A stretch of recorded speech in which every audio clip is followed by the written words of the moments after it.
Good morning. I am Priscilla and I'm still in Florida and I'm doing I want to do a watercolor series giving you basics, watercolor 101, and I want to talk about supplies. Last week we talked about when you get your paint, get your brushes. This whole series will be on our YouTube channel forever. I'm downloading the lives. So I want to talk about the basics. We're going to start with paper. And I'm down here, I'm in Florida, and I'm not in my studio, so I don't have all sorts of different things to show you. Normally, like, I love the Van Gogh paper. This is Grumbacher. This is a 9x12, and it's called cold press. You can look up what all this stuff means. I'm not going to go into it now. There's different textures, they call it the tooth of the, let me see if I can get a shot of the texture here of this for you. I really can't, maybe. But anyway, there's different textures and things to paper, and it's all a matter of personal preference. That's what it is. So this morning, my hope is to teach you a little bit about some supplies that you're going to need when you do watercolor. So in the first part, which is up on our YouTube channel now, I talked about brushes, getting brushes, how to care for them, paints, how to test your paint out, and we made this. And I did this just on a piece of cardboard. I did a paint test and then just painted on from it. This is just a piece of cardboard. That's probably my best tip that I can give people starting out on watercolor, is start on paper that isn't expensive paper. Because I think this was $10, sorry.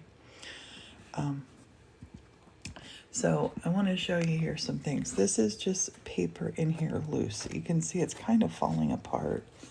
I have the tablet open, and then what I like to do with this stuff is I store my paintings that I've done in the back to just sort of hold them flat until I gotta glaze these at home when I take these home. Oh, and there's a caricature that my Maggie made for more than I. So what I like to do is, because typically you'll take your paper and you'll use tape to tape it down on, like, this is just a piece of cardboard. You tape it down on a piece of cardboard. But I really like to use what they call watercolor block. And the watercolor block has these edges that are all sealed with gum. You've seen me use them before. They'll have a little space that's open that it saves you from taping things down. And good morning and hello, everybody. I'm giving the Watercolor Wednesday today because I'm going to be traveling on Wednesday, going to South Carolina to spend the night with a girlfriend on the way home to Pennsylvania. So let's talk about, and Nikki, thank you for following, and you create art. I love that. Okay, so I'm not going to actually paint. I'm going to talk to you about supplies right now. So you can use blue painter's tape. You can use, this is just regular old masking tape from a dollar store. So you can use that, and what I like to do is just tape, rather than tape it onto a board. I will just tape it right here. That's what I did with these paintings, and then when I was done doing the painting, I just untaped it, and it keeps it relatively flat. This paper is already sized, so it's great, but watercolor, like, you can get watercolor in all sorts. This is Maggie's. This is nice. This is like a board. These are Maggie's designs and drawings here. She's, and I have taken a lot of that paper out of there. I'll probably leave this for her as a replacement when we leave on Wednesday. So, okay, let's talk about that. Now, another thing that you need to think about is things that will give you resistance when you paint. So there's a lot of different things you can do. You could take a crayon, and I love to do this with a white crayon. I should have grabbed one. She probably has one somewhere here. So I'll take a white crayon and do some back sketching on here. And then when you paint over it, it kind of gives it like a grainy, cool look to it. You can also create this resistance with water, or I'm sorry, not with water, with wax, like wax from a candle. Again, use a candle that doesn't have color in it. You can do this with glue, but glue could tear your paper up. You can do it with a lot of different things. You can also do it with something that's like the gel marker, the Jelly Roll pen. Sorry, the Sakura. You could color on here first, paint over it. It's not as much resistance as wax, but you can experiment around with a lot of stuff like that. Now, if you like to sketch before you paint, you want to use like a graphite pencil, and they're easy. Once you sketch, they're easy to, here, do it on here. So if we're doing a little sketch,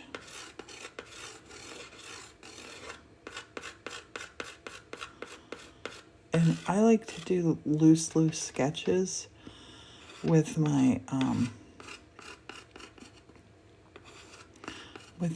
with my paintings. But if you're doing things like if you're putting in your grids to do, put your face on, like to where the ears go, to where the eyes go, that sort of thing, the nose, the mouth. The pencil is good for that, because when a graphite, look, you can rub it right out with your finger. You don't need an eraser. So graphite or charcoal is really good for this. Morton makes charcoal for me. So your paper when you do watercolor, your paper can really be anything. And I'm not exaggerating here. Your paper really can be anything. This is what I prefer, and everybody's different. I prefer 300 gram weight. It's just the right amount of heavy for me. That's what I suggest for that. But it can be any kind. The tools for doing your sketching would be charcoal, and Morton's going to be making some soon, or graphite. Graphite is really good for that. Some other things that you want to do are things for resistance. To resist, some things that work good for resisting is wax. And this is uncolored, unless you want it colored. Wax or crayon. They also have something called Frisket and gum that you can use for resistance with watercolor. The next thing that I want to talk about is erasers. I typically don't use an eraser because I don't pencil. I don't do the sketch, but you've seen from using the graphites, you can erase those with your fingers. But if not, erasers are good if you're using this. You're going to want that to erase some lines that you don't paint over. Some extra equipment that you might want to have is things like masking fluid here. Masking fluid, that's like Frisket. I broke the tip on this one. This one's unsharpened. Okay, we're gonna switch to the pen. So masking fluid. Masking fluid is a good thing to have. So erasers, get them if you want them. There's all different kinds. And a lot of good art stores will even have them that you can test these things out. or ask staff. They will know about this. Now, things that I like to have besides my paints, besides my brushes, and I get tagged all the time in cool and clever things for you to use, but I'm going to call this one containers, because you are going to need containers. And the containers that I like to use, like this, is great for brushes, to wash your brushes in, just to, but what you want to avoid doing is just sticking your brush in here and letting it down like this in the water. It will ruin your brush. Don't ever do your brush about that. My part 1 of this I did about brush care. So containers like this, I like, I keep my, I'm going to quit calling it water. I'm going to quit calling it dirty water. I'm going to call it paints that I can paint with again. I keep these because I can just bring these back to life with water. These will come back to life. So stop throwing your paint away. Save your money. Stop throwing your paint away. And if you keep things separate, it'll dry out, and you can reconstitute this with water and just start using it again. There's absolutely nothing wrong with this. I see people throwing out their dirty water, and I cringe, because I was a single mom for decades, at least one full decade. But I like to use these as containers too. You get these takeout meals, leftover meals.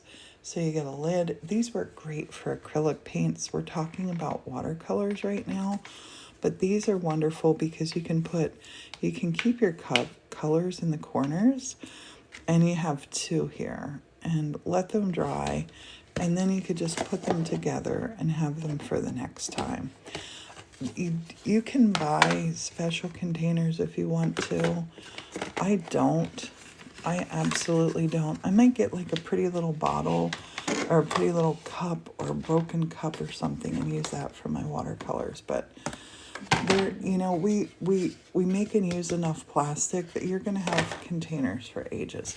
So you want a container, and that's to wash in brushes. And sorry, I think backwards, so a lot of times when I write, it shows. Okay, so containers, and then to store dried paint. We're not going to call it dirty water. Dried paint, not dirty water, but I do like to keep, if you want to save the dirty water fluid, you can do that with like a little jam jar or something little like that. They put a lid on it and it won't evaporate. And then your paint is there for the next time. So you can use things also like mixed media. Think about watercolor. Let's call this I'm going to put this up here. This is Watercolor 101. Part 2. Part 1 is on our YouTube channel. Oops, part 2. You can use things like kitchen towel, paper towel, and you can use this over and over. Normally at the end of my painting session, I will take this. This is just a piece of kitchen towel. That's beautiful, actually.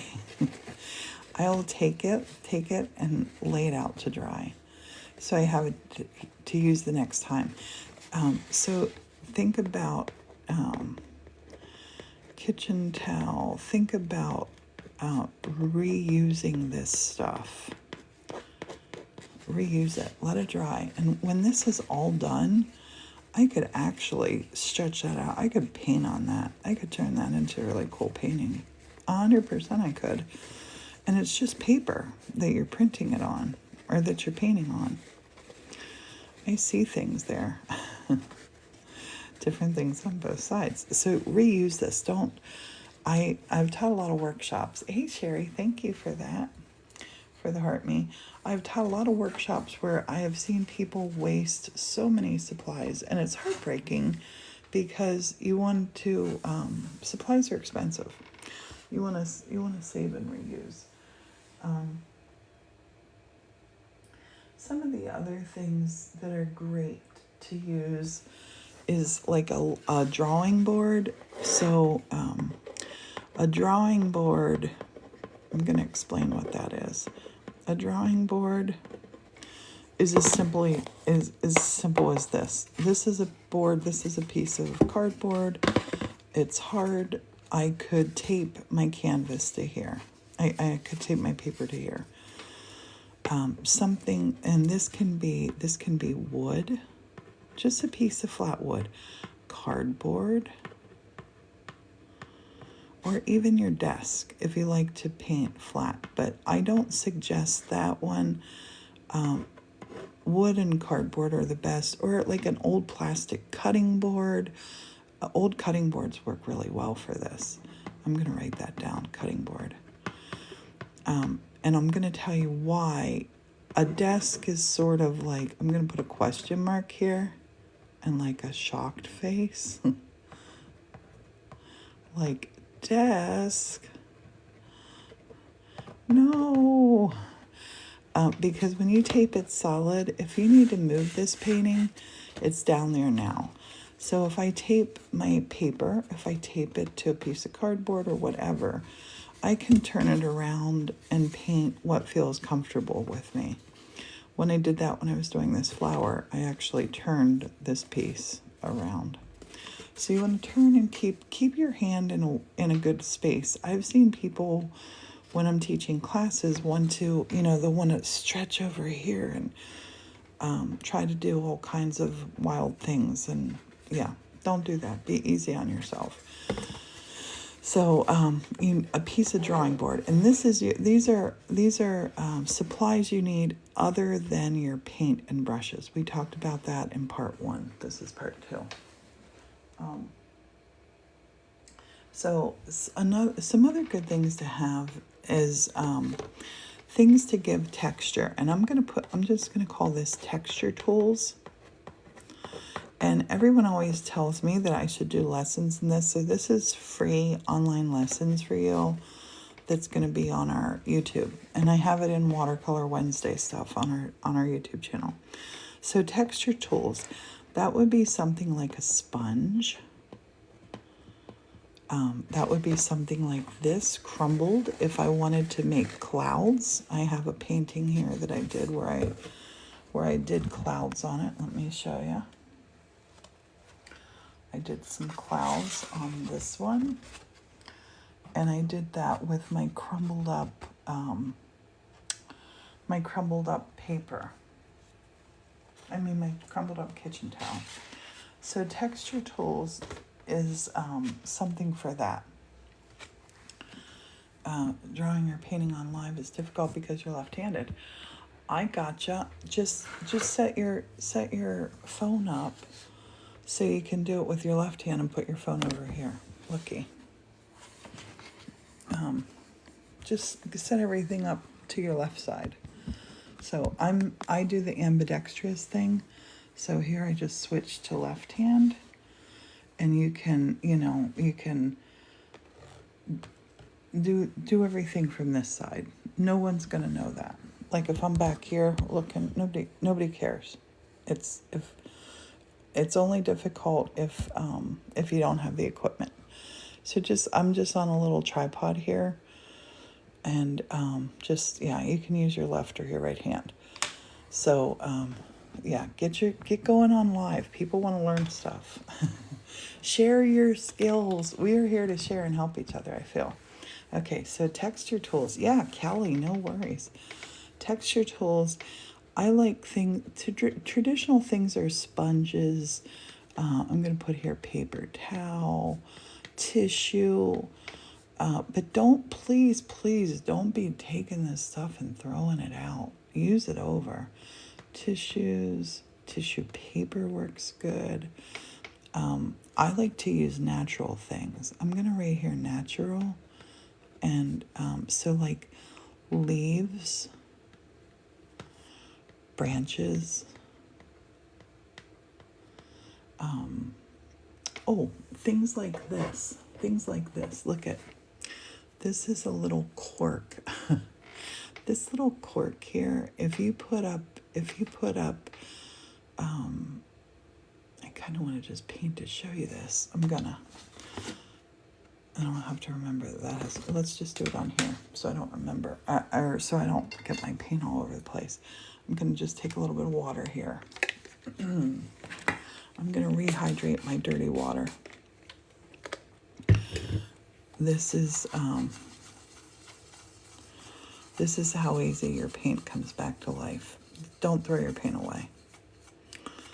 Why? Why would you? I have paint sets that I use heavy that I've had for 20 years. And I use them heavy. Save your money. So this I'm going to take and I'm going to go into a little bit of my this dry pan here of watercolor, because I want to make sure that you can see the texture that I'm going to do. I'm not spraying that with water, just touching it with a wet brush.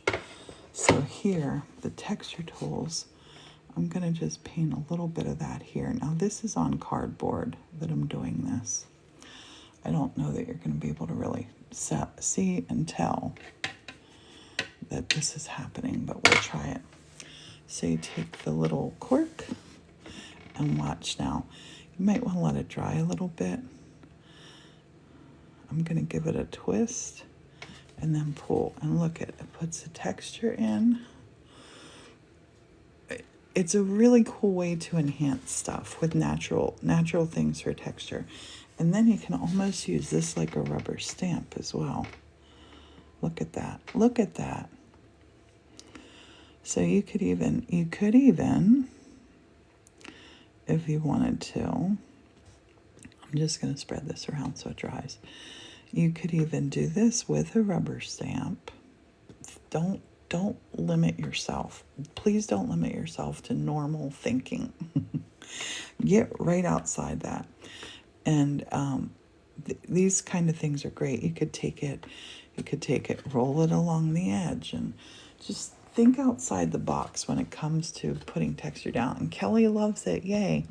Yeah, I'm hoping you get a couple good ideas here. So think about when you're putting your supplies together, think about just some little texture tools, and you don't have to go crazy. Another texture tool is actually, this is great for if you're making bubbles. I like to take, it might work, might not work with this. Just take a little bottle. There, it made a bubble there on the end. Take a little bottle. Listen. You hear bubbles popping? Take it and put a little bit of this on. And then step it down. Oh, that made a big bubble. And then just, I'll take it. This is a brown bubble, which this has way too much paint on it.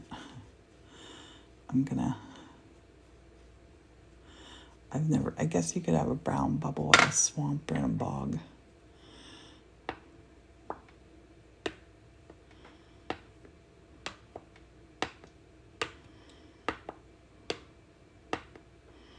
And it doesn't matter if they're all perfect.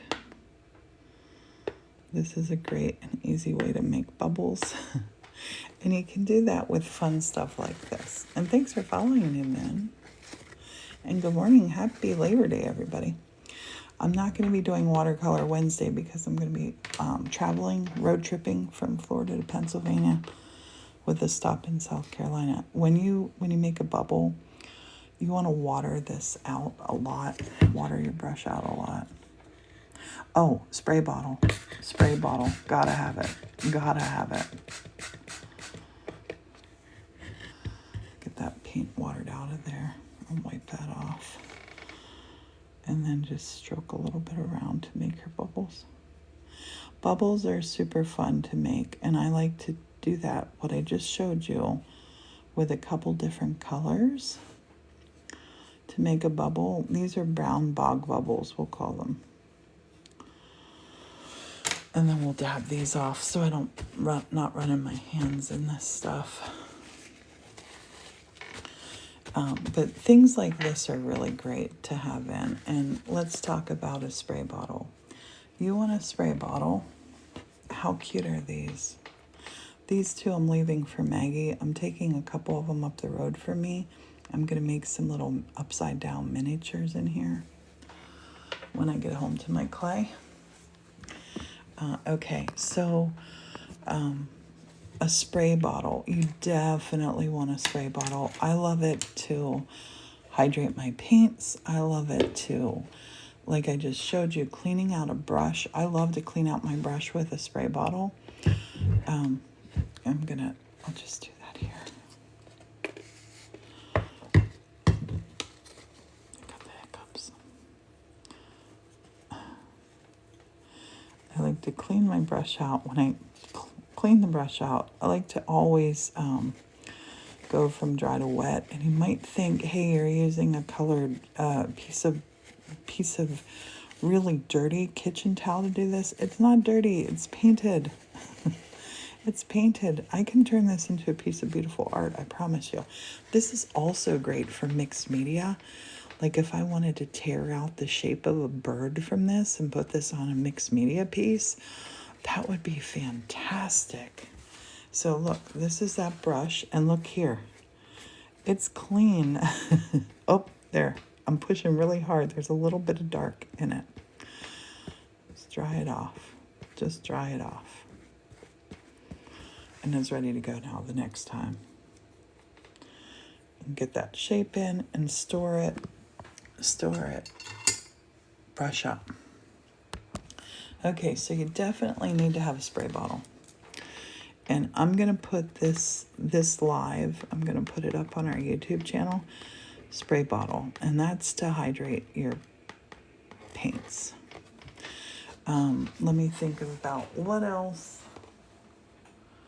What else? Some other things that you might want to use is some things like plastic wrap, cling film.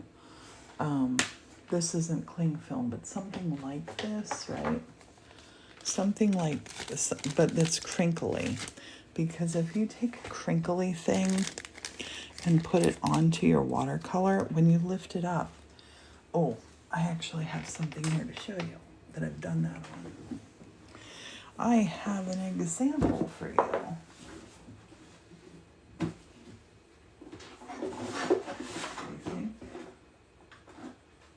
Yeah.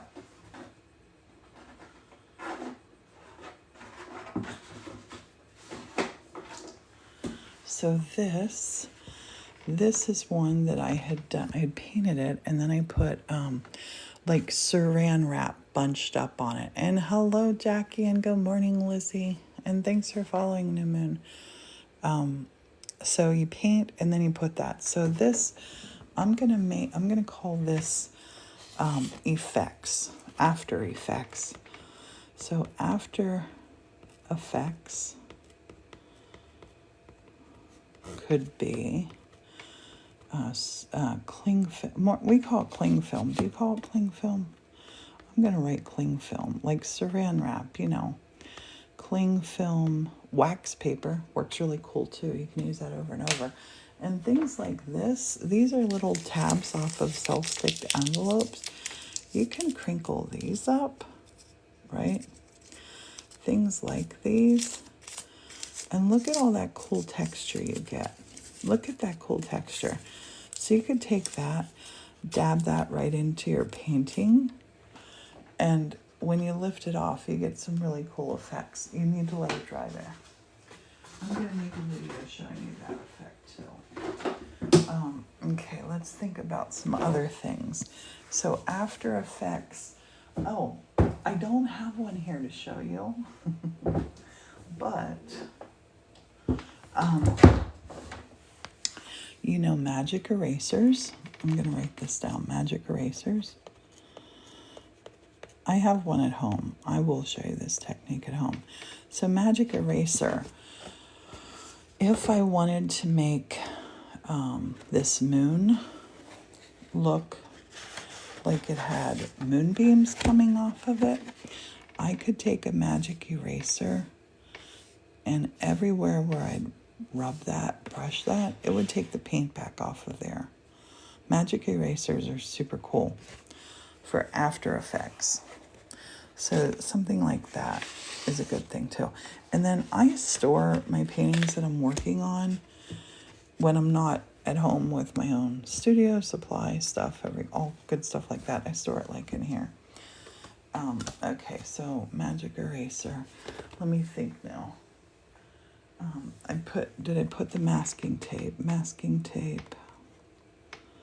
This sounds like a lot, but I promise you can carry this all in a little shoebox. Oh yes, pink work. I'm so ready to go home, but oh my goodness, I was talking to Maggie last night about our departure time, and she's just, she gets brokenhearted when I say that we're going. It's so hard. It is so hard. I wish I could be in two places at once. I'm just so thankful for the time that we get to spend together. I appreciate all of it.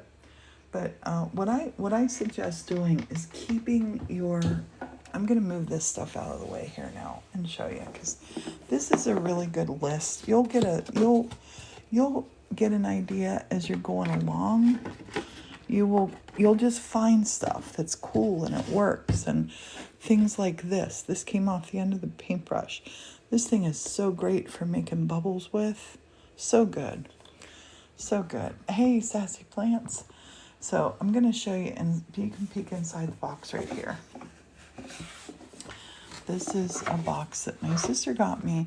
My sister actually gave this to me when I was in the hospital for my pulmonary embolism. When I came back from France, it was really funny. I mean, it wasn't really funny. This part was funny. She brought this in to me and she said, this is your birthday present. I want to give it to you now because, and I'm in the hospital hooked up to all this equipment with a pulmonary embolism, scared, and because, it's in your lungs and things can move. But it was filled with all kinds of beautiful stuff for my birthday. But a box like this would be your perfect box for your watercolors. You could store your brushes in here. You don't need a lot of room to do watercolors, and you really don't need a lot of money either. So if you're putting things like this in here, to make sure things seal and they don't leak.